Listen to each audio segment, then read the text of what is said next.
الرقة عبارة عن كتلة من الركام. عيشتنا مع قسد كانت سيئة جدا. الفساد بأعلى مستوى. We're inside the YPG PKK terrorist tunnel here in northern Syria. إن المصاري كان يروح لجبال قنديل.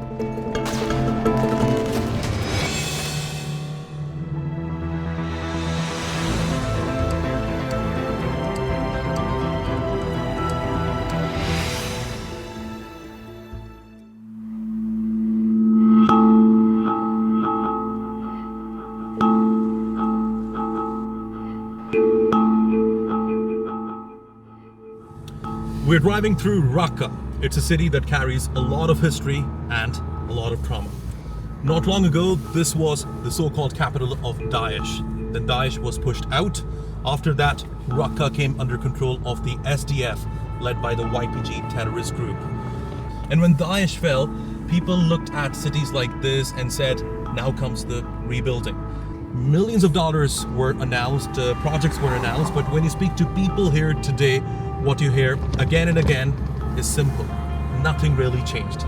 Many feel they were left in neglect, waiting for basic recovery, waiting for a life after war. So we came here with one central question. Did reconstruction become a project for civilians or a system exploited by SDF led by the YPG terrorist group?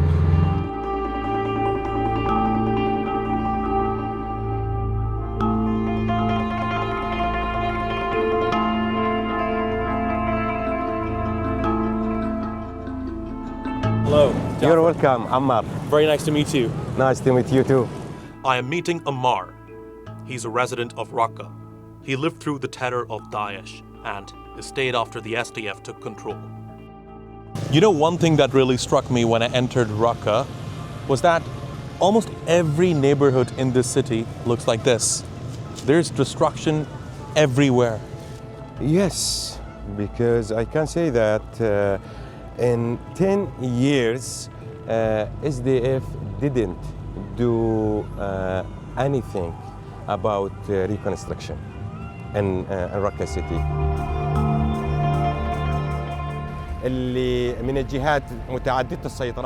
Frankly, I believe that among all the forces that controlled parts of Syria since 2011, the only entity that could compete with the Assad regime in terms of corruption is the YPG terror group.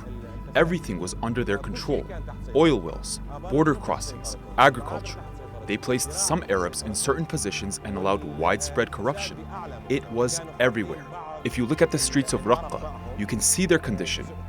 A large portion of the money was going to the Kandil Mountains. Some of it went into the pockets of officials within the YPG terror group, some from oil revenues. In the end, they were digging tunnels. These tunnels also consumed enormous amounts of money. What did they actually do for the people? Nothing. When Ammar talks about Raqqa, he keeps coming back to one thing: services that never came. These are internal SDF administrative documents from northern Syria.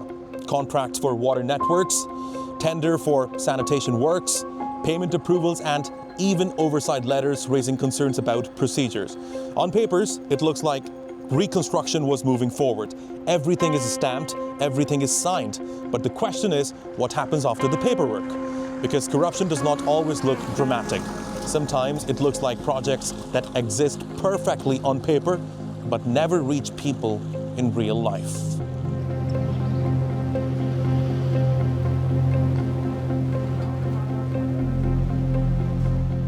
We also spoke to someone who worked with international NGOs operating in Raqqa after Daesh was defeated. For his safety, he asked us not to show his face. While working with local and international organizations, NGOs were not allowed to operate unless they obtained permits from offices affiliated with the self-administration run by the YPG terror group. Over time, this turned into systematic interference, where Kurdish individuals were inserted into NGO staffing structures, from drivers to senior management positions. Most NGO headquarters for southeast Syria were based in Erbil, and around 90% of their staff were Kurdish. Aid work was often redirected toward narrow interests rather than genuine services to local communities. Despite reports of billions of dollars in international support, especially from the United States, none of this was reflected on the ground. Raqqa and its countryside cover more than 20,000 square kilometers, yet the allocated budget was only $6 to $7 million, not enough to pave even a single small street.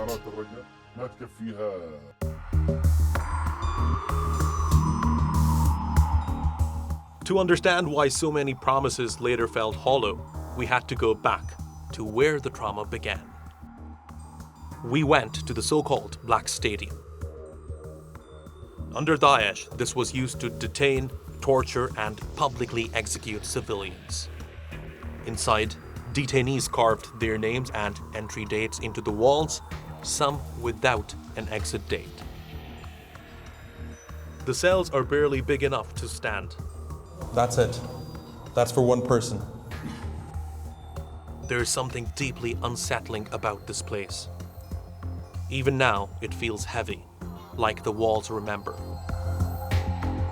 Beneath the prison, tunnels were first dug by Daesh. After Daesh was defeated, the prison ended, but the tunnel network remained, and the SDF continued to use it. After the stadium, we went to Raqqa's hospitals. Here too, beneath civilian infrastructure, there were tunnels. I spoke to a technical director at the hospital. The SDF network has been running beneath the hospital entrance for more than a year. The digging has affected the building foundations. You can see here, this tunnel runs directly under the hospital's electrical room.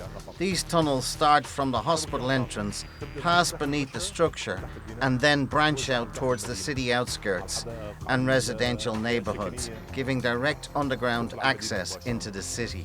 How is the management of this place under the SDF? The management inside the hospital was a purely racist administration in every sense of the word.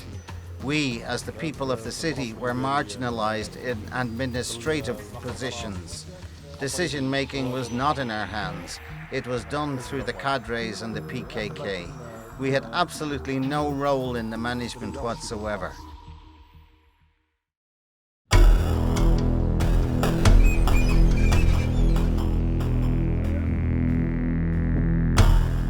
After Daesh was defeated, international support followed.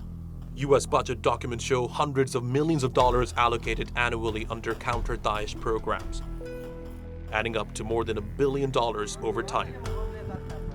Well, I actually went to Raqqa, visited it once when I was in northeast Syria on a trip with US military and diplomatic officials. What I noticed, first of all, was something that we've seen elsewhere that the YPG has controlled as well, is that there was not a lot of sort of ability to invest in the local economy or to even clear the rubble. There was rubble all over the place from the previous 2 years military campaign. So it was a lot of devastation, a lot of destruction. Now, there was a ruling council that appeared to be very representative in that they had different ethnicities represented and they had men and women represented.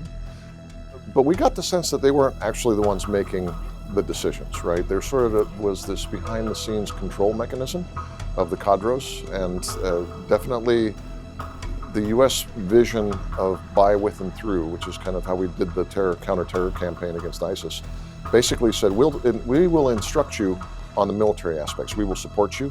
We'll give air control, air power, air support, and we'll also send in supplies and provide training.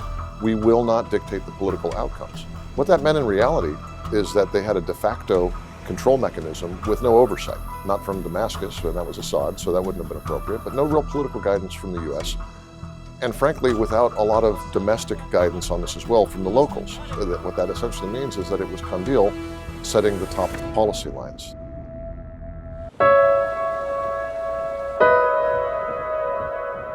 What we saw in Raqqa was not unique. The same complaints followed us across northeastern Syria.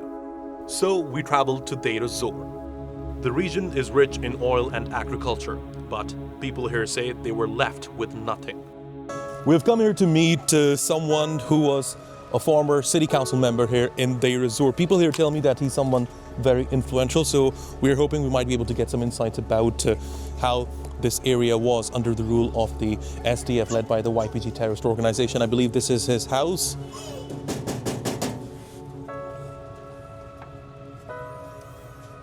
Assalamu alaikum, Jafar. Hassan? حسن اهلا وسهلا فيك حياك.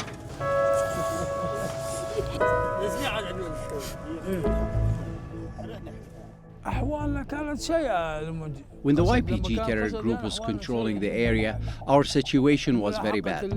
There were raids, arrests, children were chased in the streets, homes were stormed, and there were constant security campaigns. There were no services at all. No one cared about people, no electricity, no water. There was also corruption. When we passed through checkpoints with our cars, they would ask for bribes. They never fixed anything for us. They built a cultural or science center only for their own members to sit in, not for the public. Nothing was done for civilians. As you know, all the oil resources were under their control.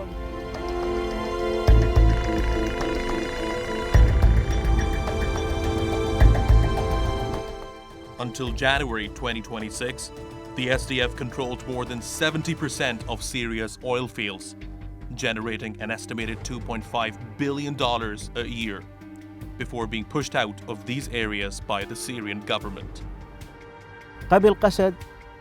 Before the YPG terror group, oil production in Deir Ezor created jobs for many people. When oil fields operated, it benefited restaurants, carpenters, and the whole economy. Under their control, oil was transported away in tankers, and only people connected to them were allowed to refine and sell it. This caused economic collapse in the area. There was clear discrimination in Deir Ezor and in all the areas we saw. In jobs and in civilian institutions, the YPG cadre always controlled the system, regardless of qualifications. The real decisions were always in the hands of the YPG cadre. Even managers had no real authority. Despite millions of dollars reportedly allocated to institutions, especially for services and training, none of this was reflected on the ground. The question remains, where did all that money go?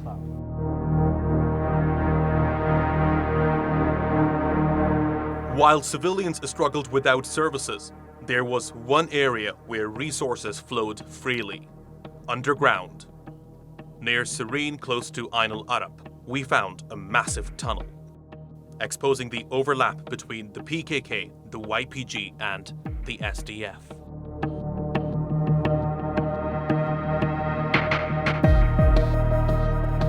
We have been walking for the past 8 minutes to 9 minutes now, and we still have not reached the center. There are multiple levels in this tunnel. We have been trying to climb the stairs that lead to the main level, and we are accompanied here by an official from the Syrian army.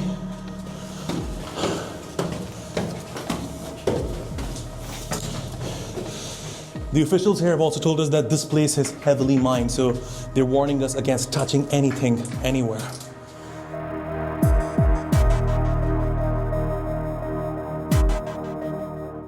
And now we have reached the center of this tunnel, and just check this out.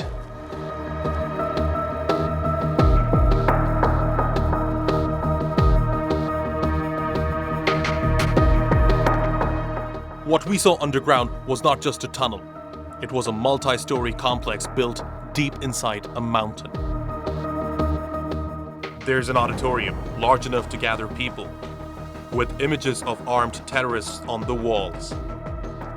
Further in, there is a kitchen, a sports space, a kind of gym built deep underground. It is dark, air is heavy.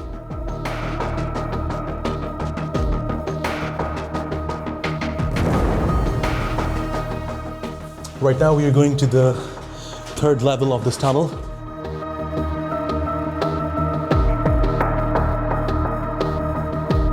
And you can see this room is full of ammunition.